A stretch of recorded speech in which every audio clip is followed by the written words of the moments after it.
I know we have the motivational shed the other side of the yard, but I think this is pretty good today. We've got the bateman that you lot are paying for, and yesterday's birthdays. 724, fast track, MB track, then Robbins Maxim, which now runs 1455, which glows because it's in pristine condition. And Andrew hopefully will get his bonnet back today to put that back together.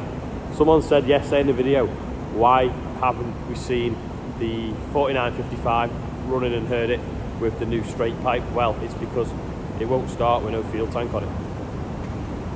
And also as well, for some reason, the case 1455 sounds loads better with the old exhaust on. Now I don't know whether it's because someone's cut it apart and done something to it, or it's been repaired there. I don't know. I thought it'd just been repaired, but I think someone's cut it open, took some sort of baffle out and then put it back together to make it whistle. But the new exhaust over there, because last night we started up so the young farmers could hear how good it sounds. On the bateman, and it's got no fuel, so I'm going to put some diesel in it and wash it out, because I was spraying weed control on the wheat last for pre-emergence, and I'm probably going to go on to maybe spraying the rape next. So I'll rinse out and see what the weather's like. It does look a bit breezy though. If anyone was wondering what these piles of random bits of tree waste are by the log cabin, that is because my mum's been collecting them to make some wreaths for the door at Christmas. So anything that looks pretty coloured, she pulls out the pile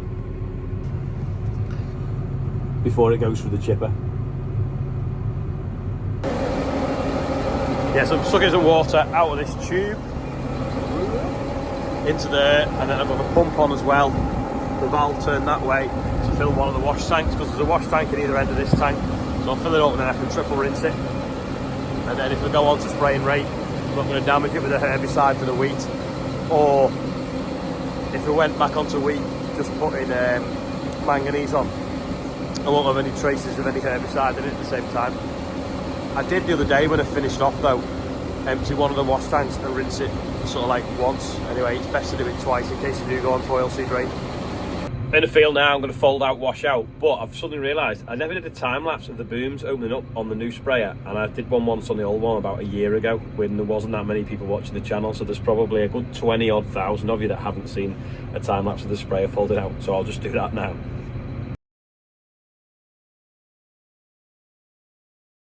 I always think that looks pretty cool doing that, because it's just like do, and suddenly it's gone from sort of 2.5 to just short of 3 metres wide to 36 metres wide in what, 5 seconds you've just seen it in. It really takes about a minute to be further. The GPS is bleeping at me because I've got the pressure in manual, because I'm just dumping the water out as quickly as I can because I'm only rinsing out. So as you know, Charlotte's got COVID, Olivia's now got COVID. I've had 3 jabs and done numerous tests and I've not got it, so it just shows you that the vaccines do work. And the other day when I went for my PCR test again and I filmed it by the airport, I put that on and a guy messaged, I don't know whether you read the messages anyone, said, "Oh, I'm unsubscribing now because you're talking about COVID." So there must be some people out there that think it doesn't exist. Well, let me tell you, it does. My sister works at the hospital and the ICU unit, right, ICU or ITU, whatever it's called, is now getting full again, to the point where I think there was 40 in one day and then on the next shift there was 70 in. So the numbers are rising and it is making people with health conditions really ill and possibly could die. So COVID is real, so make sure you keep your distance from people and you keep using hand sanitizer. This is not a public announcement, it's just what I know from my sister. Oh yes, Charlotte is completely on the mend now. She's actually, you know, symptom free if you will, and is allowed out tomorrow after 10 days of isolation. And I have a feeling when I see Chester again, he will have doubled in size in 10 days. The tank is nearly empty. We've got about 30 litres left in it. Just getting rid of the last of the spray out now. Well, last of the water. Then I'll pump some out of the wash tank and we'll go again. Tank's empty, so I'll flick these switches up here. I can't remember which tank I filled, or I filled them both, and I'll suck some clean water in, and then hopefully that should start to go up, get a bit more water in, spray it out, and it's triple rinse because I did one the other day. as that water's pumping across, I've now tuned the radio into a good station. So we've got Heart 90s and we've got Absolute 90s when it comes on. And we're off again, rinsing off. I don't know whether anyone's noticed, but there's never any music in the videos. That is because there's copyright laws around videos on YouTube. That's not music, that's just the thing bleeping up there, because I've got it in auto, manual. Another thing as well that loads of people ask me is, often when you're on YouTube, it'll say, do you want to subscribe to YouTube? And you have to pay so much a month. Well, that is, if you do that, you don't see adverts when you're watching anyone's YouTube channels. But if you just subscribe to a channel like this one, it costs you nothing. There's sort of two ways. I don't know why they call it a subscription, and they call it a subscribe as well for two different things. So a subscription to YouTube is basically like Netflix, where you pay so much a month, see no adverts. And then a subscription to a channel just means that it's in your news feed. When you log onto YouTube, it says Ollie's posted a new video or whatever. So if you want to click subscribe, it won't cost you anything. But the first thing that you sometimes see when you open YouTube, that might cost you, because then that is basically advert free YouTube. Another common misconception as well is you get paid on YouTube based on views, not subscribers. So it doesn't really make a difference whether you subscribe or not, but generally the subscriptions are loosely based on viewing numbers within a week. That's what I've found anyway. Just out of interest, this is how much visibility I have.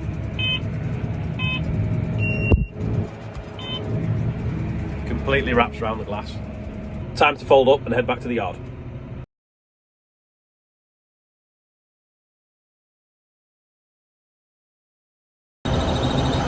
Only one birthday today, apparently, Linda Wood. Don't know what she would do.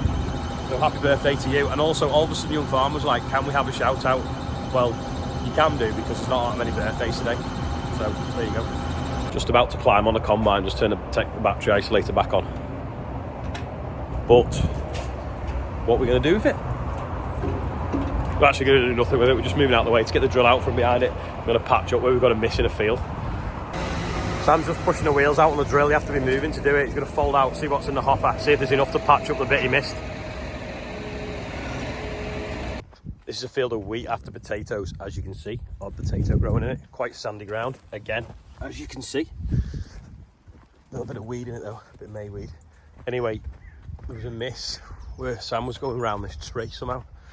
So the drill hadn't come on. It's gone down. It's missed a 12-metre strip. It's right on the flight path for the airport. So now it's dry enough. We're just going to come on with the drill now and just sow this path down here. I'll be interested in the spring to see how it comes up. There's Phil off the farming forum. Yeah, we've got a monitor farm meeting over there now, so we're just going to go to that. Sam's folded the wheels out, spread the wheels out now wide, so that the drill's more stable for folding out, and then he's going to pull in and do it. On closer inspection, it wasn't a fault with the drill, it had just not actually come up and down this path somehow, and the RTK looks to be slightly out now, but we're not worried about that a little bit. So obviously when he's gone around the tree, he's not confused.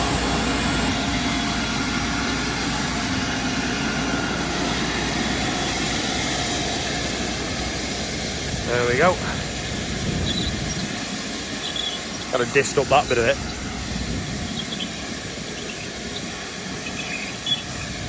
So hopefully in the spring it'll be green. It'll be interesting to see the difference when we combine it, whether it's that month or so later has made any difference.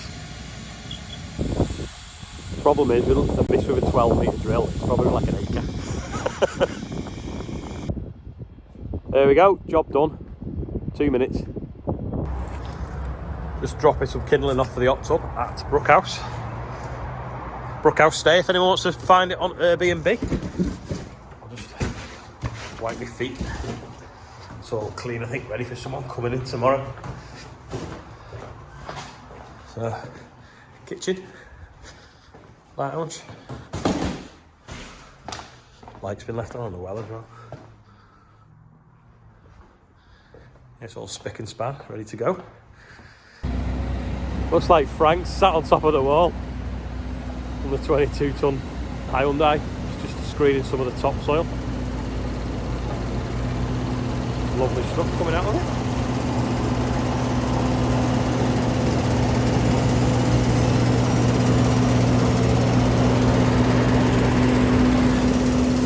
black. Some rolls of turf just going straight through it.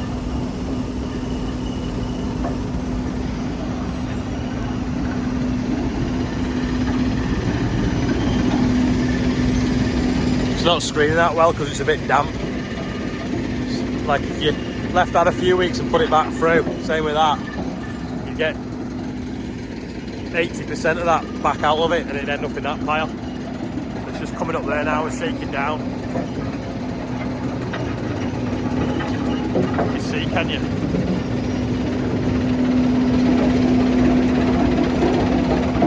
Not really.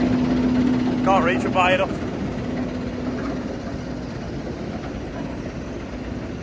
Maybe we put that through the bucket with the star screen in the bottom.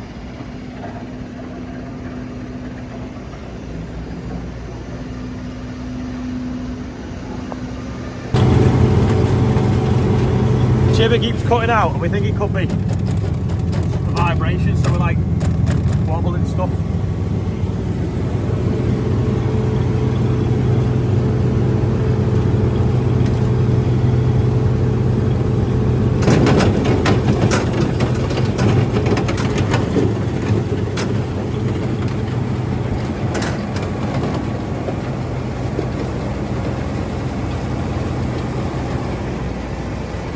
Still making a cameo again.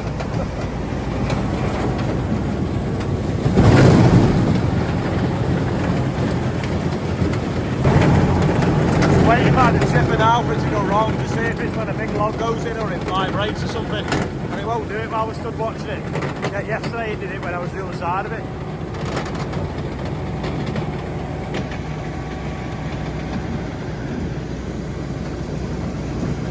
I think it's something to do with this module here, so we're shaking all the wires here now, but nothing's doing anything.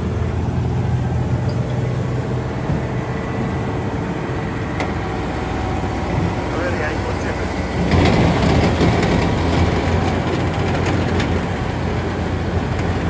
chippers. Sam's been levelling off the headland with the 936 and he's got it filthy.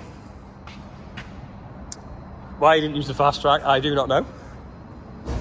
So it didn't stay shiny for long, the wheels. Back in the drill in the shed now, so combine away.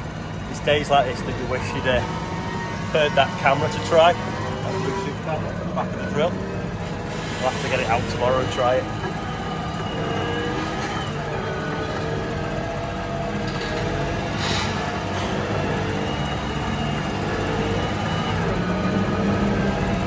That's go, Phil. That'll do. Alright, let's shut the door now. I had an AHD meeting today. A lot of it was about carbon capture, but I'll talk about that tomorrow because I'm in a hurry now. Because I'm now going to a meeting about succession planning in farming by what our solicitor and the NFU are hosting together, which is always an interesting subject because there's many a farm broken up, we've not got the correct succession plan going, and it's a lot of things that people bury their heads in the ground over. So I'll see you all tomorrow, and we'll see if we can get some spraying done again.